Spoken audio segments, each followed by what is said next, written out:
আসসালামু আলাইকুম দর্শক বন্ধুরা, আজকে আমি আবার নিয়ে আসলাম এই ছোট মাছ চচ্চড়ি। এই মাছগুলো কিন্তু পদ্মার মাছ, একটু ছোট হলেও ধুইতে ধুইতে আমার বোন একেবারে এর নাড়ি ভুড়ি সব বের করে দিছে। যাক জ্ঞান, আসলে মাছ ধুইলে মিঠা আর মাংস ধুইলে সিঠা, এটা কথাই আছে। তাই আমাদের বাসায় মাছ ধুইতে ধুইতে এরকম মিঠা বানাই ফেলায়, যে কারণে মাছগুলোকে এরকম দেখা যাচ্ছে। যাই হোক, আমি এই মাছগুলোকে আমি আপনাদের চচ্চড়ি করে দেখাবো। তার জন্য এখানে আমি আমার পছন্দ মতো কয়েক টুকরা আলুকে এইভাবে মিহি কুচি করে নিয়েছি। এই যে দেখুন, মিহি কুচি আলুর মধ্যে দিয়ে দিচ্ছি হলো আমি এই যে কাঁচামরিচ ফালি। আমি কিন্তু এই আলুগুলোকে কেটে ধুয়ে একদম পানি ঝরা দিয়ে নিয়েছি। এবার এর মধ্যে দিয়ে দিব হলো পেঁয়াজ কুচি। এই যে, আর দিব না, অনেকগুলি, এখানে 4-5টা পেঁয়াজ হয়ে গেছে মাঝারি সাইজের। আরও কিছু কাঁচামরিচ দিতে পারি, কাঁচামরিচটা আমার কাছে কম কম মনে হইতেছে। আসলে ঝালটা যে যা স্বাদ মতো দিবেন, আর চচ্চড়িতে একটু ঝাল বেশি হলে ভালোই লাগে, মন্দ না।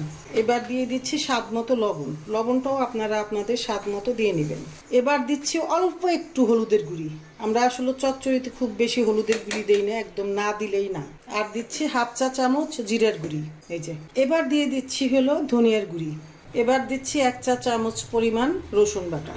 এবার সব ভালোভাবে একটু মেখে নিতে হবে। এই যে, ভালোভাবে মেখে নিতে হবে। চচ্চড়ির মাখাটাই কিন্তু মূল কারিশমা। আপনি যত ভালো করে চচ্চড়ির মানে ইনগ্রেডিয়েন্টসগুলো মেখে নেবেন, তত আপনার চচ্চড়ি খেতে সুস্বাদু হবে।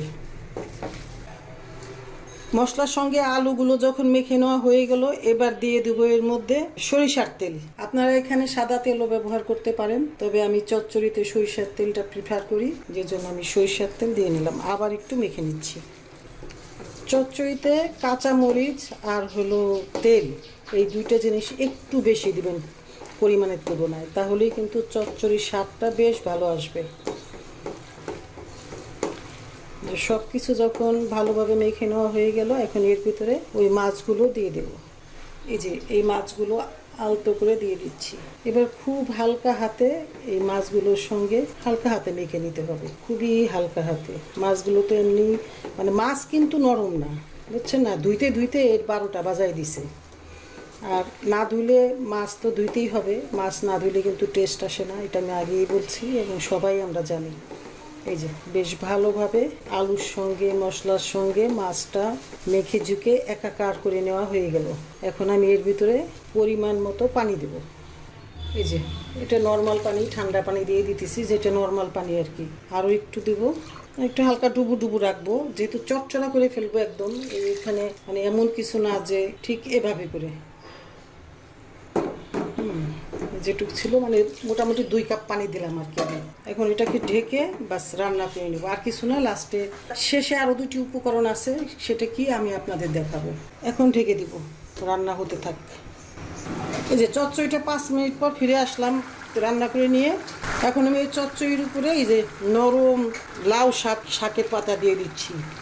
এটাকে খুব ভালোভাবে ধুয়ে পানি ঝরা দিয়ে নিয়েছি। একটু বেশি শাক দিলাম, এই শাকটা কিন্তু চচ্চড়ির মধ্যে দিয়ে খাইলে খুব মজা লাগে। শাকের উপরে আমি হালকা করে একটু লবণ দিয়ে দিচ্ছি। এবার হালকা একটু চেপে চেপে নিচ্ছি। এই যে, দেখছেন পানি উঠে গেল। এবার আবার ঢেকে দেই, এই শাক সহ চচ্চড়িটা সিদ্ধ হয়ে যাক।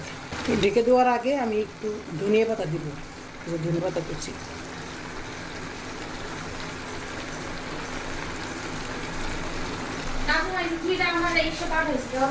এবার ঢেকে দিচ্ছি।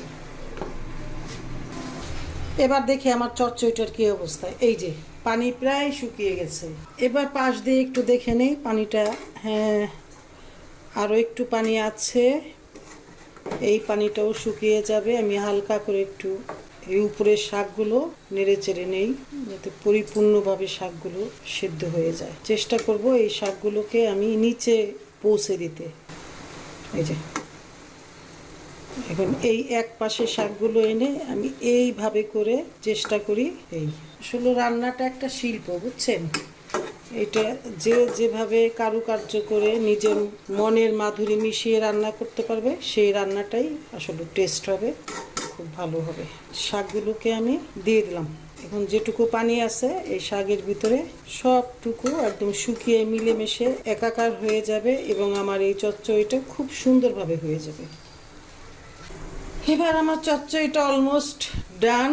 এখন জমিয়ে খাওয়ার পালা। এই যে দেখুন পাশে এখন এই যে চিটচিট চিটচিট করে তেল চপচপ করতেছে, এটা কিন্তু পানি না, তার মানে আমার চচ্চড়িটা হয়ে গেছে মাশাআল্লাহ। তো ধন্যবাদ দর্শক আপনাদের, আর যারা আমার সঙ্গে এত সময় পাশে ছিলেন। আপনারা ভালো থাকুন, সুস্থ থাকুন, নিরাপদে থাকুন, আর বেশি বেশি আমার পাশে থাকুন। আসসালামু আলাইকুম।